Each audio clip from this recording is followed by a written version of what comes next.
안녕하십니까. 2021년 8월 30일 최병무 이펙트 시작하겠습니다. 오늘부터 국민의힘이죠. 대선 후보, 경선 후보 등록을 하고요. 그동안에는 예비 후보 등록이었는데 오늘 본 후보 등록을 하고 이제부터 사실은 그 대선 경선 레이스가 본격화되는 겁니다. 근데 그 전에 해야 될 일이 바로 룰 규정.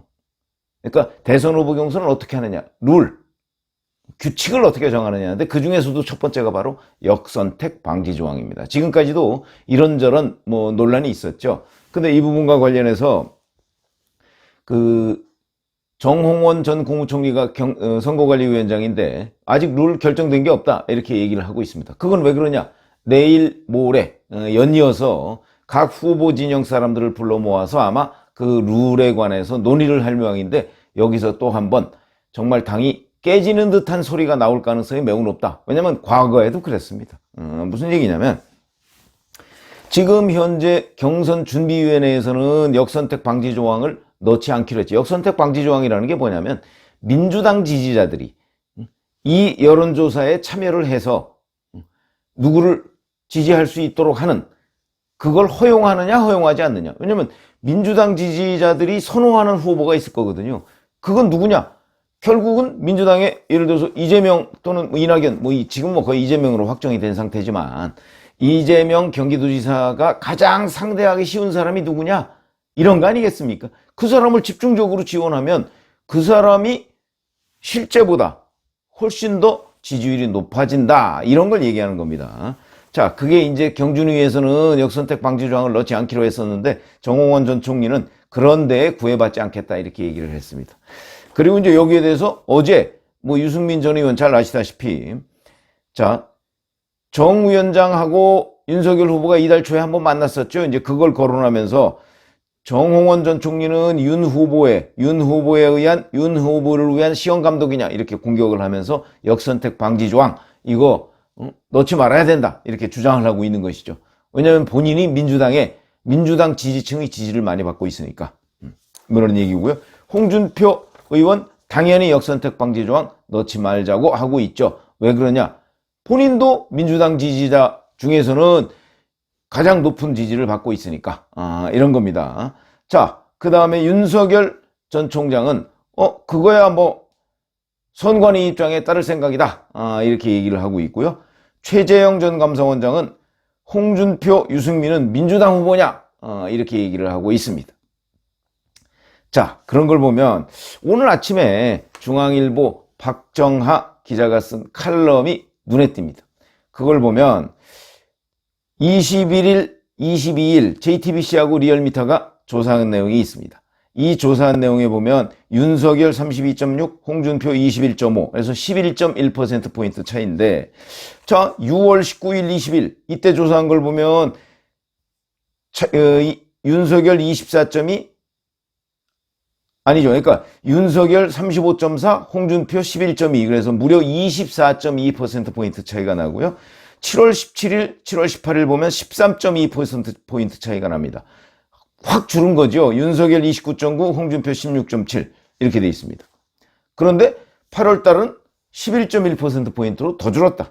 그럼 이것만 그러냐? KSOI 조사를 봐도 6월 달에는 37.5, 9.1 이것도 거의 한 28%포인트 정도 차이가 나는데 7월 달에는 27.9, 13.7 하면 한 14%포인트 정도 차이가 나고요. 8월 달에는 28.4, 20.5 그러면 한 7.9%포인트 차이가 나. 그러니까 6, 7, 8 이렇게 비교를 해보면 윤석열 전 총장과 홍준표 의원의 차이가 확 줄었습니다. 거의 한 30% 가까이 가다가 한 자리 숫자로 줄었습니다. 자, 그러면 여기에서 이제 박정하 기자가 이렇게 얘기합니다. 아니, 홍준표 의원이 무슨 신상품도 아니고 그렇다고 해서 그동안에 특별히 이슈를 주도한 것도 없는데 왜 이렇게 올라갔느냐? 이 대목. 그래서 이제 여기에 보면 지지 정당별 지지율 분석 이걸 해놨는데 이렇게 돼 있습니다. 리얼미터 8월 조사에 보면 국민의힘 지지층에서 윤 전 총장이 65.1%인데 홍 의원은 14.4%입니다. 게임이 안 된다. 이렇게 얘기를 할 수가 있고요. 자, 근데 여기서 민주당 지지층만 봤더니 홍준표 의원이 1등입니다. 27.2. 유승민 20.4 2등, 윤석열 6.1. 여기서는 또 윤석열 후보가 게임이 안 됩니다. 그래서 이렇게 그러니까 민주당 지지층에서 홍준표 후보의 지지율만 딱 뽑아냈더니 이렇게 됩니다. 6월 달에 12, 7월 달에 22.6, 8월 달에 27.2. 정말 급상승 추세입니다. 리얼미터만 그러느냐? KSY에서도 6월 달에 13.8, 7월 달에 20.6, 8월 달에 28.6. 급상승이죠. 한 달 만에 뭐 거의 막 10%가량씩 뛰어오릅니다. 민주당 지지층에서 그렇다는 얘기죠.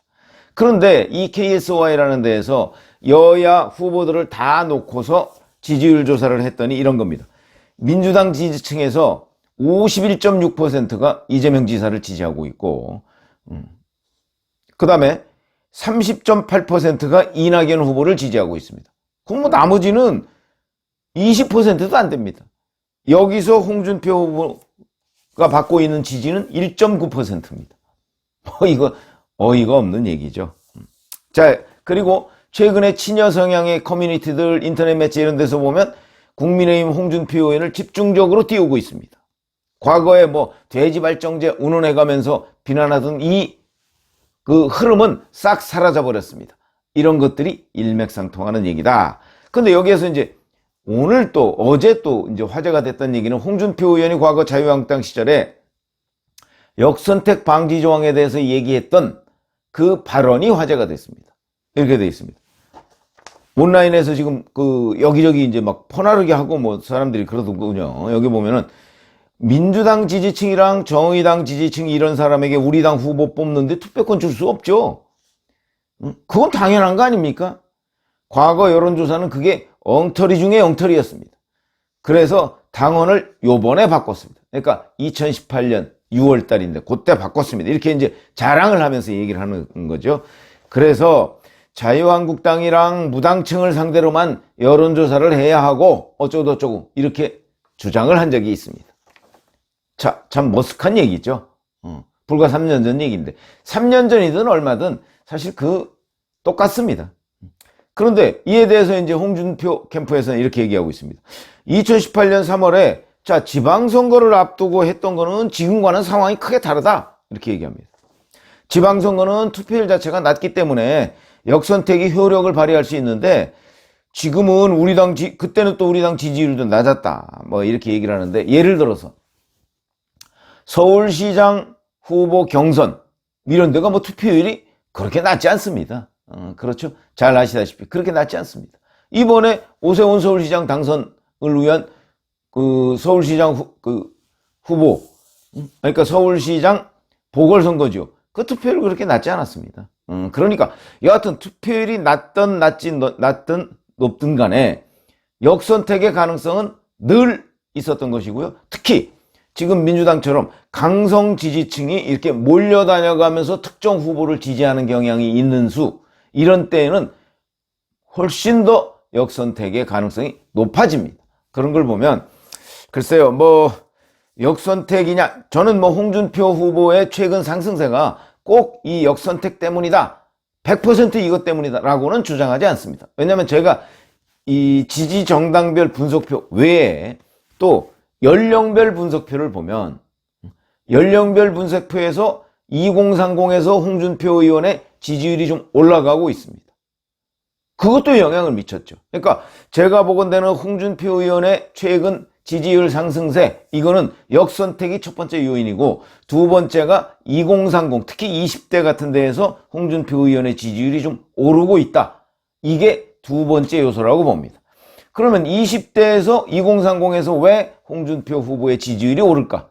이것도 역시 마찬가지입니다. 아까 그 박정아 기자의 칼럼처럼 최근에 뭐 갑자기 무슨 신상품도 아니고 그렇다고 그래서 최근에 뭐 무슨 활동을 열심히 해서 그로 인해서 주목을 받았던 것도 아니다. 그런데 2030에서 왜 홍준표 후보가 지지율이 오르고 있을까? 이것도 또 달리 이제 그거 나름대로 분석을 해봐야 되는데 제가 여기저기 그 여론조사 전문가들한테 물어보고 사람들한테 물어본 결과는 이준석 대표 때문입니다. 무슨 얘기냐? 지금까지 이준석 대표와 윤석열 전 검찰총장이 상당히 갈등을 많이 벌인 거는 뭐 천하가 다 아는 사실이고요. 자, 그런데 이준석 대표가 상징하고 있는 지지층이 있습니다. 이준석 대표의 열성적인 지지층도 있거든요. 이대남입니다. 이대남. 20대 남자들. 근데 이 20대 남자들이, 그러니까 이준석 대표가 윤석열 전 총장하고 뭐 갈등을 벌이는 양상, 뭐 엄밀하게 따지면 이준석 대표가 윤석열 전 총장을 비판했던 것이요. 이 비판의 강도가 높아지니까 윤석열 전 총장 측에서 반발하고 갈등이 생겼던 것인데, 그러다 보니까 이대남, 이준석 후보의 절대적인 지지층이라고 할 수 있는 이대남에서 윤석열 전 총장에 대한 비토가 생깁니다. 그게 이 2030의 홍준표 의원 급상승, 여기에 영향을 미쳤다는 것이죠. 그런데 홍준표 의원은 이준석 대표를 지원하고 있습니다. 그러니까 그 표가, 이대남들의 표가 홍준표 의원한테 넘어갔다. 이거는 그 수치를 보면 나옵니다. 그렇기 때문에, 근데 그거는 이렇게 특정 그 민주당 지지층이나 이런 데에서 얘기하는 것하고는 조금 그 상승 추세는 그렇게 크지는 않지만 그래도 거기에 상당한 반영이 돼 있다. 그러면 이대남은 그런데 20대, 30대 여성층은 어떤? 그건 또 그렇지 않습니다. 그러니까 이것만 보면 지금 이제 페미 논쟁이나 이런 데에 이준석 국민의힘 대표가 가세를 하면서 이대남들의 지지를 상당히 끌어냈는데, 근데 20, 30대 여성의 지지는 끌어내지 못했습니다. 그러다 보니까 이준석, 윤석열 갈등에서 이 낙수 효과를 이준석 대표를 지원하는 홍준표 의원이 보고 있는 것이다. 홍준표 의원의 2030 여성 지지율은 별로 그렇게 눈에 띄게 상승하지 않는다. 이것만 봐도 2030의 지지율 상승, 이것도 홍준표 의원의 최근 지지율 상승을 이끄는 상당히 중요한 요인인 거 틀림없는데, 그리고 이거는 역선택하고는 상관없는 것이죠. 근데 그럼에도 불구하고 이 이유는 역시 이준석, 윤석열 간 갈등, 이거의 낙수 효과다. 그러면 2030은 과연 홍준표 의원의 과거 2018년 그런 때 뭐 이제 막말 이미지, 돼지 발정제 뭐 이런 얘기들이 있지 않습니까? 자, 그런데 거기에 그럼 영향을 받지 않느냐? 또 이런 의문이 드는데, 그거는 이제 이것도 분석입니다. 여론조사 전문가들의 분석은 2030의 경우에는 홍준표 의원의 과거 그 부분에 관해서 크게 영향을 받지 않는다. 내지는 그 부분에 관해서 잘 모른다. 이런 얘기를 합니다. 2018년 돼지 발정제 얘기 이런 것들을 지금 2030은 잘 모르고 홍카콜라 이런 이미지만 가지고 있다는 거죠. 시원시원하게 말을 한다. 뭐 남을 공격할 때도 그렇고, 그 다음에 뭐 본인을 드러낼 때도 시원시원하다. 이런 부분에 그 낙인이 찍혀 있어서, 그래서 2030은 윤석열 후보에서 빠져나온 2030이, 특히 또 이준석 대표 지지층이, 이런 사람들이 홍준표 의원 쪽으로 넘어간 것, 이것도 제법 영향이 있다. 그러나 홍준표 의원의 최근 급상승세, 여기에 가장 큰 원인은 2030보다는 민주당 지지층이다. 이거는 뭐 제가 어제도 말씀을 드렸고요. 자, 그런데 홍준표 의원은 바로 3년 전에 이 역선택 방지 조항을 넣어야 한다. 그거 넣지 않고서 하는 조사는 엉터리다. 이렇게 얘기를 했었는데, 이번에 대선 후보 경선에서는 그때와 지금은 다르다. 글쎄요, 그때는 맞고 지금은 틀리다. 이건가요? 지금은 역선택 방지 조항을 넣으면 안 된다. 또 이렇게 주장을 하고 있습니다.